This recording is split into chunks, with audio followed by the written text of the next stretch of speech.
ओम गण गणपते नमः। ओम नमो नारायण। मेरे चैनल पर आप सभी का हार्दिक स्वागत है। आज हम चंद्र छठ के बारे में जानेंगे। चंद्र छठ का व्रत कब है, इसकी शुभ तिथि क्या है और इसकी व्रत कथा क्या है, वह सब हम आज जानेंगे। पूर्व जन्म के पापों का नाश करने वाला यह चंद्र छठ का व्रत है।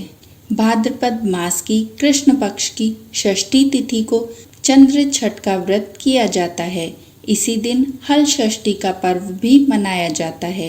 हिंदू मान्यता के अनुसार चंद्र षष्ठी के व्रत के प्रभाव से पूर्व जन्मों के पापों का क्षय होता है और उन पाप कर्मों से कुयोनि में उत्पन्न जातक को उस योनि से मुक्ति मिल जाती है।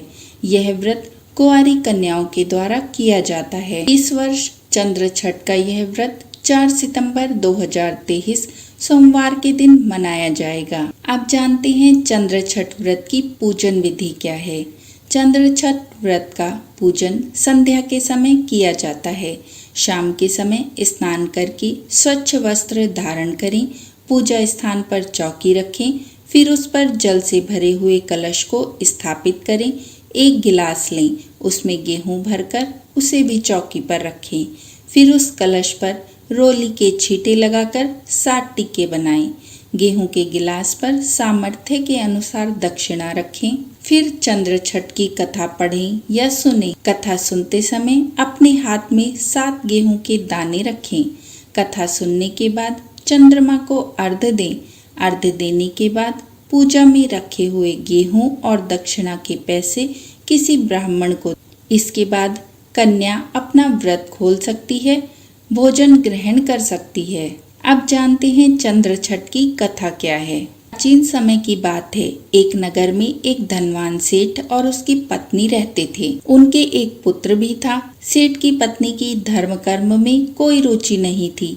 वो पुरानी परंपराओं को भी नहीं मानती थी। पुरानी परंपराओं के अनुसार रजस्वला स्त्री रसोई का कार्य नहीं करती है, परंतु सेठ की पत्नी इन सब बातों को बिल्कुल नहीं मानती थी और बिना ऋतु स्नान किए ही रसोई के कार्य करती, बर्तन आदि सभी चीजों को छुआ करती थी।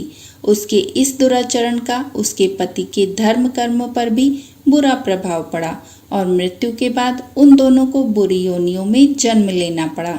सेठ को मरने के बाद बैल की योनि मिली तो उधर सेठ की पत्नी को एक कुतिया की योनि में जन्म लेना पड़ा। इन योनियों में भी वे दोनों अपने बेटे के घर पर ही थे और उसके घर की रखवाली करते थे। एक दिन सेठ का श्राद्ध था। उसके बेटे ने अपनी स्त्री से कहा कि आज पिताजी का श्राद्ध है, घर पर मैंने पंडित जी को न्योता दिया है, वो भोजन के लिए आएंगे। यह कहकर वो तो अपने काम पर चला गया। सेठ की बहू ने श्राद्ध के लिए तरह तरह के पकवान बनाए, खीर बनाई। सेठ की बहू अपने कामों में व्यस्त थी। तभी एक सांप आया और खीर के बर्तन में खीर चाटने लगा।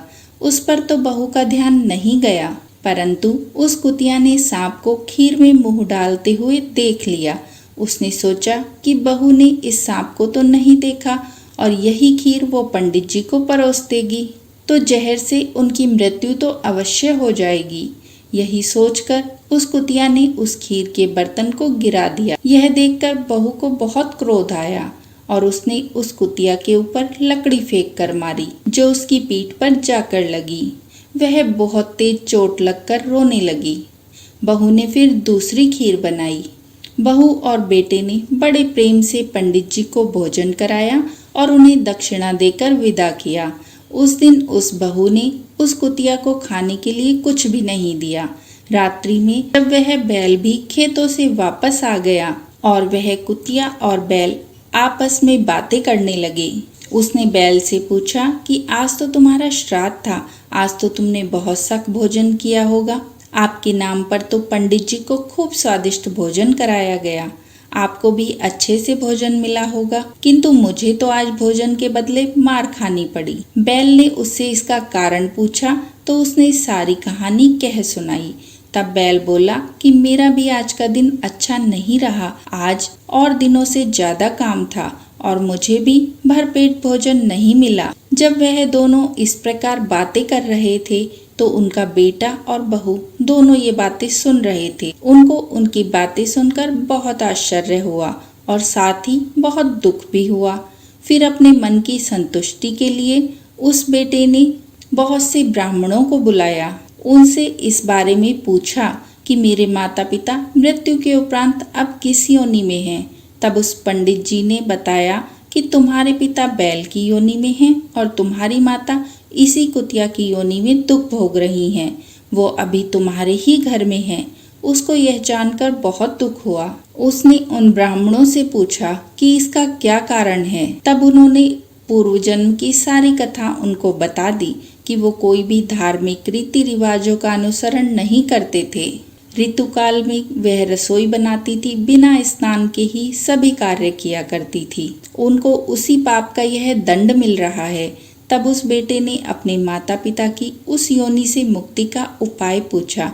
तब पंडित जी ने उन्हें बताया कि भाद्रपद की कृष्ण पक्ष की षष्ठी तिथि अर्थात चंद्र छठ के व्रत के विषय में उनको जानकारी दी और ये कहा कि जब पूजन के बाद कुंवारी कन्या चंद्रमा को अर्घ्य दे तब वो दोनों अर्घ्य के जल के नीचे खड़े हो जाएं, जिससे वो जल उन दोनों के ऊपर पड़े। इससे उनको इस योनि से मुक्ति मिल जाएगी। घर पहुंचकर उस बेटे ने बैल और कुतिया को बहुत प्रेम किया और उनको प्रेम से भोजन कराया। फिर जब चंद्र छठ आई तब उसने कुंवारी कन्या से चंद्र षष्ठी का व्रत और पूजन कराया। अर्घ्य के समय उन दोनों को अर्घ्य के जल के नीचे खड़ा कर दिया। उन पर अर्घ्य का जल पड़ने से उनकी मुक्ति हो गई। इस प्रकार ये चंद्र छठ का व्रत और पूजन करने से मनुष्य के पूर्व जन्म के सभी पाप नष्ट हो जाते हैं। तो ये तो थी चंद्र छठ के व्रत की कहानी।